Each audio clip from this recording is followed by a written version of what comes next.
Presentation 3. This program is based on the Registered Behavior Technician task list and is designed to meet the 40-hour training requirement for RBT credential. This program is offered independent of the BACB.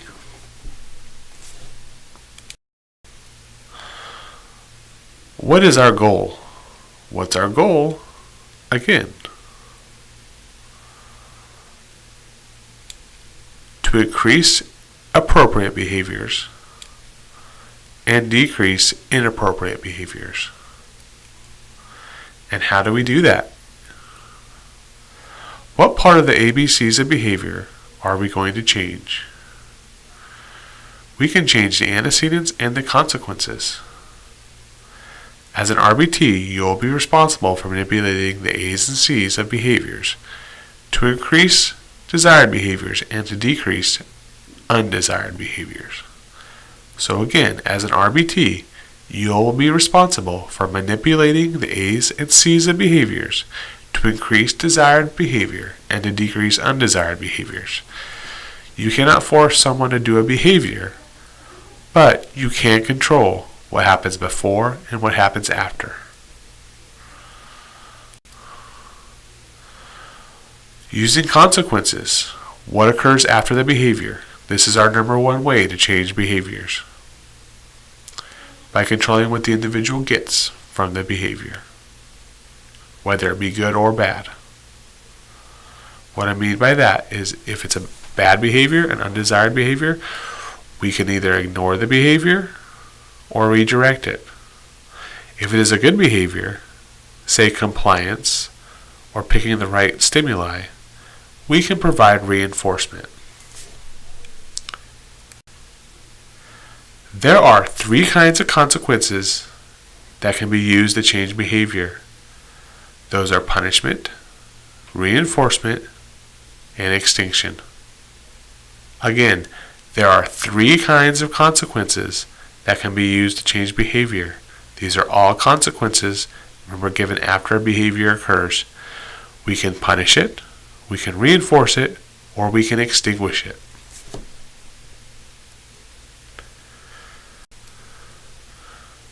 Punishment. Punishment is a stimulus that follows a behavior and decreases its future likelihood. We're going to discuss this first because we want to eliminate it. We do not want to use it here. We do not punish as a general rule in behavior analysis. Now, that comes with a lot of caveats, but in general for the RBT, we're going to talk about not punishing. Here is an example of punishment. In the top example, the person touches the hot iron. The result of this is the person's hand is burned. What does it do to the future likelihood of touching a hot iron? It decreases it. Therefore, it is punishment. In example 2, the girl drops her ice cream cone. In the future, she is going to be more likely to be careful with the ice cream cone. The behavior we are looking at, the behavior that was punished, is the careless behavior. The careless behavior was punished, and it decreases in the future, therefore it is punishment.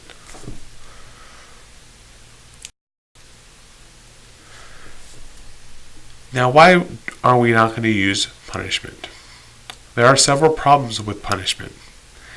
In laboratory scenarios and in the field, punishment has been thoroughly researched and found lacking. Punishment, as a rule, generally does not generalize, meaning it only works in one or two situations. Punishment has unpredictable side effects, including emotional responding. And further, ask yourself, if someone is yelling at you or you're feeling punished, how likely are you to learn? Also, punishment reinforces the one doing the punishing. This is a problem. If you think about the person that's doing the punishing, they get what they want, right? The person stops or the person goes faster. Therefore, they're more likely to do that in the future, creating a pretty bad chain where they're actually punishing more and more. So as a rule, we want to stay away from it. We want to be teachers, not punishers. Because remember, there might be 1,000 things a person shouldn't do. What we as behavior analysts are doing is teaching them what they should do. So again, we're going to stay away from punishment. We're going to teach them what they should do rather than punish what they shouldn't do. As a rule, we don't use it. Extinction, reinforcement, prevention, and redirection are much more effective and much more ethical methods of treating behavior issues and teaching acquisition skills. So again, as a rule, we do not use punishment.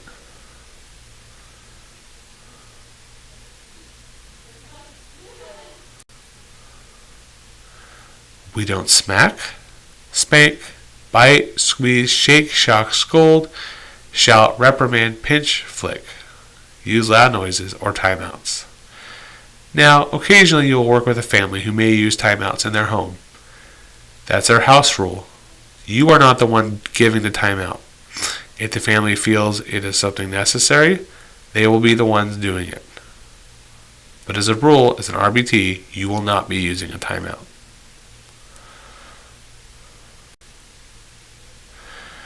Reinforcement. This is what you will primarily be using. This will be a primary tool in your disposal for working with our patients. This goes along with C03 in the RBT task list, using contingencies of reinforcement. So why use reinforcement? Well, for one, it is the strongest tool for changing behavior. Definition of reinforcement.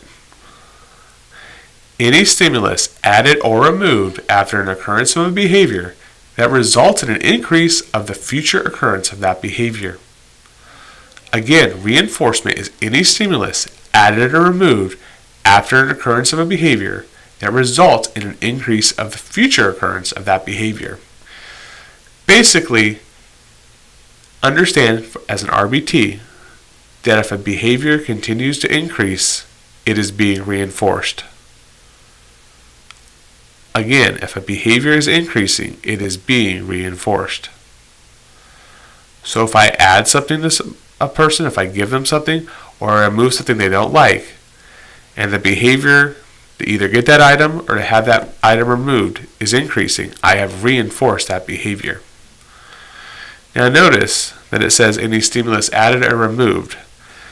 This is a preview of the two types of reinforcement, positive and negative.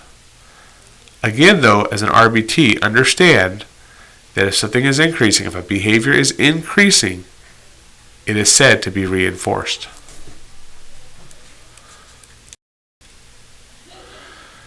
Reinforcement has two qualities.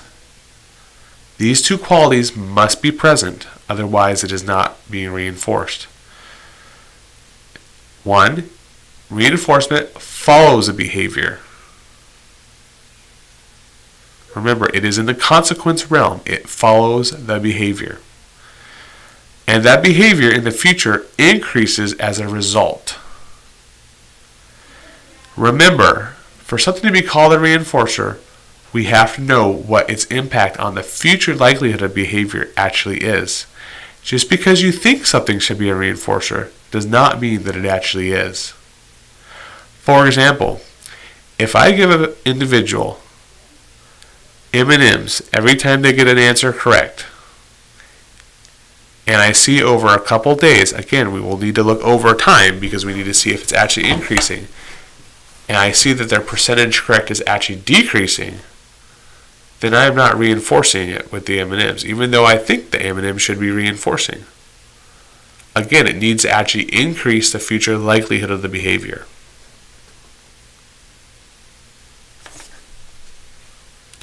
So, two qualities of reinforcement. One, that it follows a behavior, and that the behavior in the future increases as a result. Therefore, you cannot tell if something is a reinforcer or acting as reinforcement after only one presentation of it. You must know what it does to the future likelihood of that behavior. There are two types of reinforcement: positive reinforcement and negative reinforcement. In positive reinforcement, a stimulus, something, is added or gained after the behavior. In negative reinforcement, a stimulus is removed or taken away or stopped after a behavior.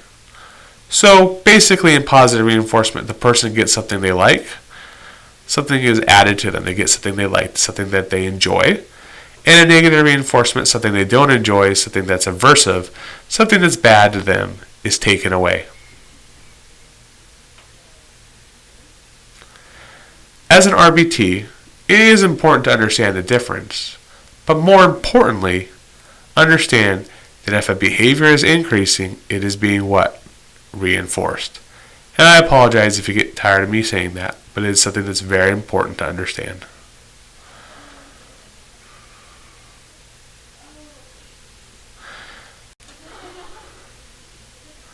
Here's an example of positive reinforcement. A stimulus is gained or added after a behavior, and the future likelihood of that behavior increases. So here's that example. Alan instructs his daughter Susie to clean her room and gives her $1 after she is done cleaning. As a result, Susie cleans her room more often. So let's see if this meets the criteria for reinforcement. Alan instructs his daughter, Susie, to clean her room and gives her $1. When does he give her that dollar? After she is done cleaning. Therefore, it is a consequence. It comes after the behavior of cleaning her room. Meets the first criteria. Second criteria, does it result in increased likelihood of the behavior in the future? Susie cleans her room more often. So yes, it does meet that criteria as well. Therefore, it meets the two criteria. It is a consequence, comes after the behavior, and it results in the future likelihood of that behavior increasing. Therefore, it is reinforcement. What was the behavior? Cleaning her room. What followed the behavior? $1. Did the behavior increase? Yes, it did. Is this reinforcement? Yes. Is it positive or negative reinforcement? Well, let's see.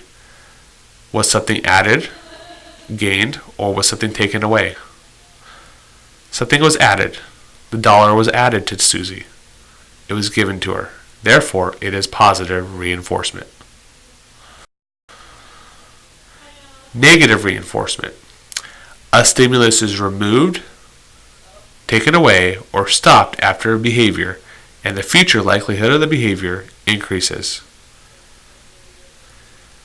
There are several examples of this throughout our lives. This morning, my alarm on my phone went off. I quickly turned it off.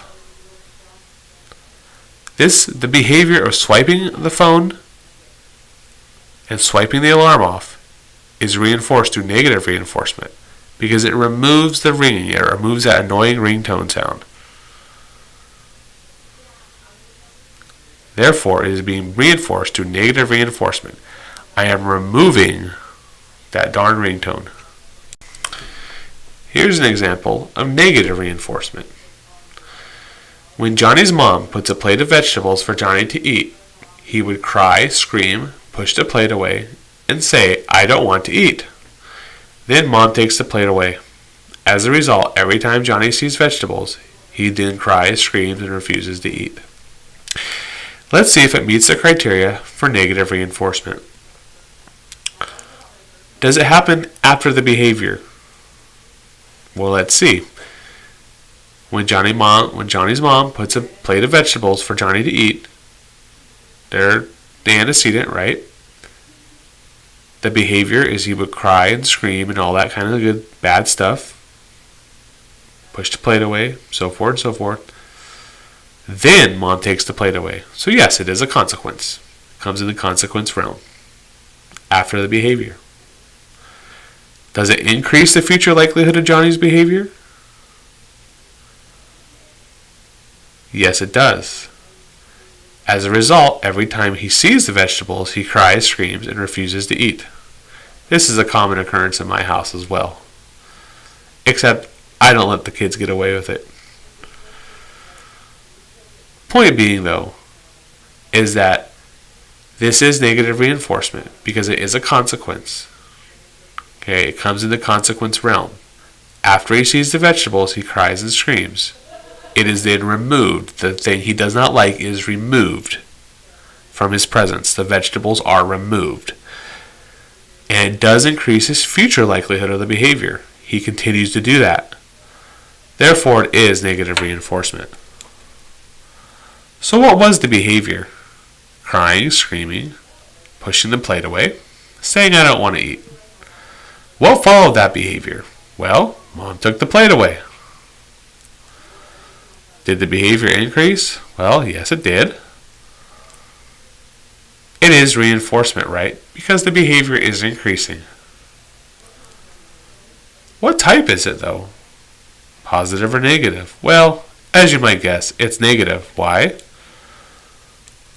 Because the vegetables are being removed due to the behavior.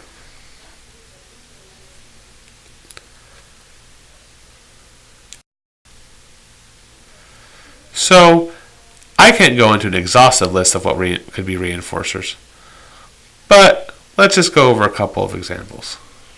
Okay, there are social reinforcers, saying good job or an approving look. There are edible reinforcers, such as M&Ms or Skittles, or my personal favorite, Reese's Pieces. Tangible items, such as toys. Activities, such as playing tag or getting to go outside. There are tokens. For example, some kids will work for tokens.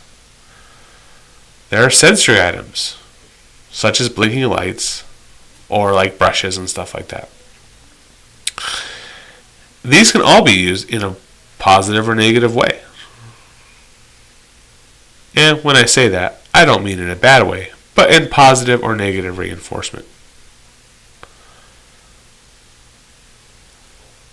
For acquisition items, actually teaching items, we typically use positive reinforcement. But if we are teaching a child to ask for a break, we might use negative reinforcement, so they have to get out of something. Again, there are a myriad of reinforcers. Your ultimate goal as an RBT is to leverage this idea of reinforcement to increase the future likelihood of the behavior in a positive way. Therefore, as an RBT, one of your goals should be to become the reinforcer for that individual. So they want to see, they want to be with you, they want to hang out with you. Now that doesn't mean you're going to be their friend right away, because you do have to put limits. But this is a discussion for later on in this training. The point being, though, is that just about anything can be reinforcement, as long as it increases the future likelihood of the behavior. Now, of course, that doesn't mean you're going to give them stuff that might be bad for them. For example, if you're working with a person who's allergic to dairy, you're not going to give them a milkshake, of course, even though it might increase their behavior temporarily because they really like it. Okay, we are going to use things that the person enjoys and will actually increase the future likelihood of their behavior. Now, so that means two types of consequences we've talked about so far: punishment and reinforcement. The third type is known as extinction. Now, I know what you're thinking, dinosaurs and all that. When we talk about extinction, we're talking about removing reinforcers after a specific behavior to decrease the rate of that behavior. Basically, we're not going to let the behavior pay off anymore.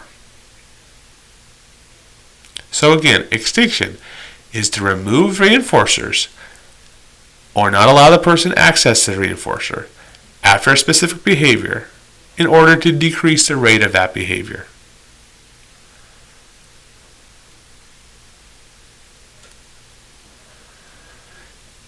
A common use of extinction is active ignoring. We provide no consequence for the behavior, removing any known or unknown reinforcement. So basically, we're treating it as if the behavior of the individual is not occurring. Because even though we may be fluent in some of this stuff, even myself, sometimes I don't know if I am reinforcing a behavior. By using active ignoring, we're going to make sure we don't reinforce it. We're going to act as if that behavior is not even occurring. Sometimes that might mean we have to turn our back to the person or leave the room.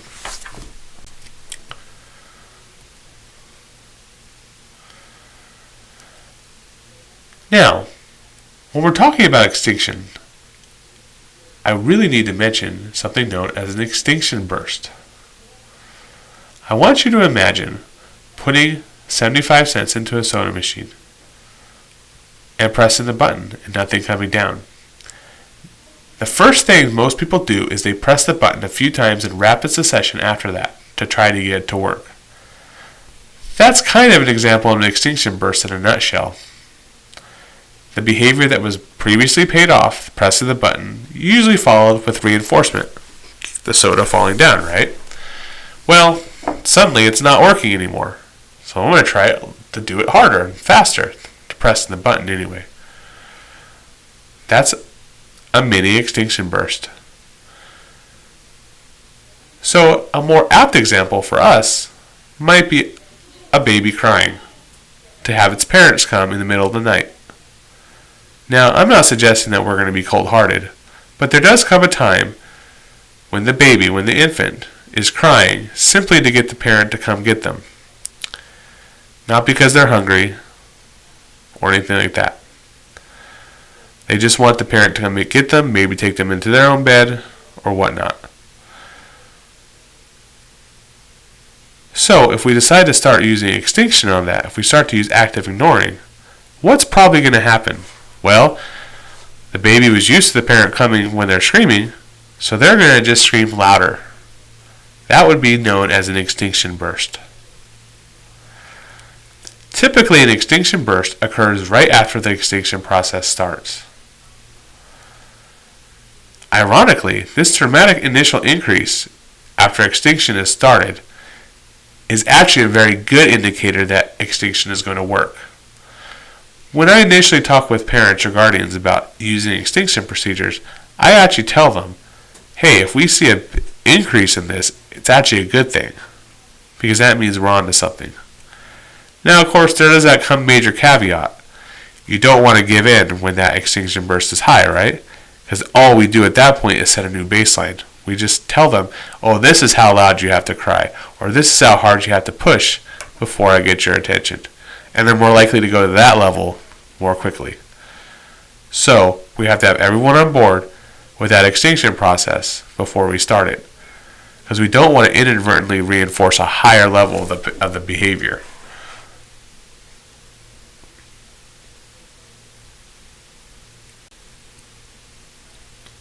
Here's a graph of what an extinction burst might look like. You see initially in the baseline, the behavior is happening at a fairly low rate.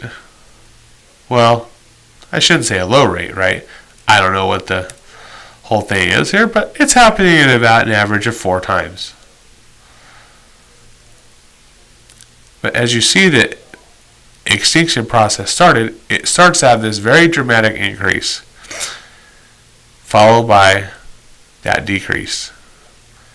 So you hear some people say it's going to get worse before it gets better. And that, as an extinction burst, is pretty much true. It is important to follow through, especially when the behavior is at a high level. We need to follow through with the extinction procedure because we don't want to set a new baseline. We do not want that behavior to have a higher level now.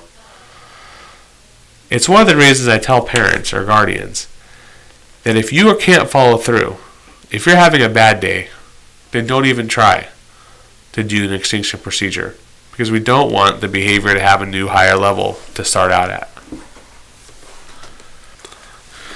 Here's an example graph. What might happen if you do accidentally or inadvertently reinforce a behavior when it's at a higher level. You create a new baseline essentially. And then when we go through the extinction burst a second time, it will get even higher. Now, the important consideration to take away from this as an RBT is to understand that extinction and active ignoring is when we remove the reinforcement. Okay, we don't allow access to it. Now, we're not punishing them, right? We're not going to just give them some sort of punishment, give them something to decrease the behavior. We're just simply not going to allow the behavior to pay off anymore.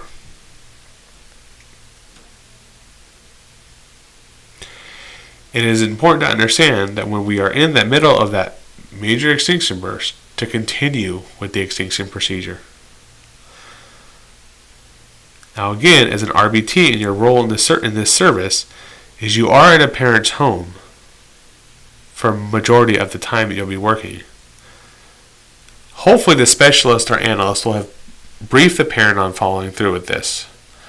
If a parent walks in because their child is having an extinction burst, and they remove the child and try to comfort them, even though that is not the best way to do that, right? You are in the parent's home, and ultimately they are in charge there.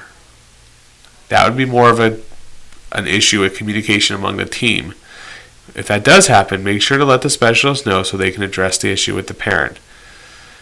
As an RBT, you are not to overstep the bounds of the parental rules. You are not responsible to basically chide the parents for breaking that extinction burst rule. You are not there to let them know what they did was wrong or incorrect in following that procedure. Because again, they may have a good reason to do that at that point. We don't know. I don't know the person you'd be working with. The point as an RBT, though, is to understand that if you are engaging in active ignoring during an extinction procedure, to follow through. Because it is important. This is an important point, right? You have to understand that behavior does have a payoff for an individual. And if that payoff, if you're not allowing it to happen, will eventually decrease. So here's an example of an extinction procedure. This is actually one that I've used in my household. Simon is my 4-year-old. So Simon would engage in this whining behavior. Each instance, I would tell him to go to sleep. I found myself lecturing him, well, not really a lecture, but just talking to him about how he had to go to sleep. This was about 2-3 minutes every time. And remember, as a behavior analyst, I'm definitely not perfect, and I'm definitely not always doing this with my own kids, even though I do promote this as more of a lifestyle thing. Okay. So the antecedent was I'm telling Simon to go to sleep. Simon whines. I would told him to stop, and had this 3-minute conversation. So what does that do for him? Well, that gets him out of going to sleep, right? And it gets a lot of attention from me. So once I figured out what was going on, and because Simon's a pretty cute kid, so I was kind of allowing myself to go down that route. But once I figured it out and wanted to take care of it, I started using active ignoring. I didn't attend to the behavior at all. I would ignore the behavior and act as if it was not occurring. So I told Simon to go to sleep. He whined. I implemented the extinction procedure, used planned ignoring, and did not attend to the behavior at all. Because the whining was no longer paying off, Simon's behavior did eventually decrease. But let me tell you, that average amount of whining he did went way up for those first few nights. He had quite an extinction burst. It used to be he would whine for just a few minutes, maybe 30 seconds. But those first few nights, it was 5, 6, 7 minutes. He was asking me why I was being so mean to him and that he didn't like me anymore. But that's okay. After a couple of days, You know what happened? He was back to his normal self, hugging me, and we were playing. Occasionally he'll do that, 5 seconds maybe of whining, but he goes right to sleep now. Okay? This is a good example of when using an extinction procedure. So let's practice some positive reinforcement. Okay? If you give a demand, child completes the demand, you will give them something. That would be positive reinforcement. Because remember, you're giving them something, you're adding something to them. So, if you ask a person to clap their hands, they clap their hands, and you say, good job, high five. You are giving them social reinforcement in a high five. Likewise, if you ask a person to pick the elephant out of pictures of an elephant, a dog, and a cat, and they pick the elephant, and you give them a token, you are also positively reinforcing them, because you are giving them a token. You are adding it to them.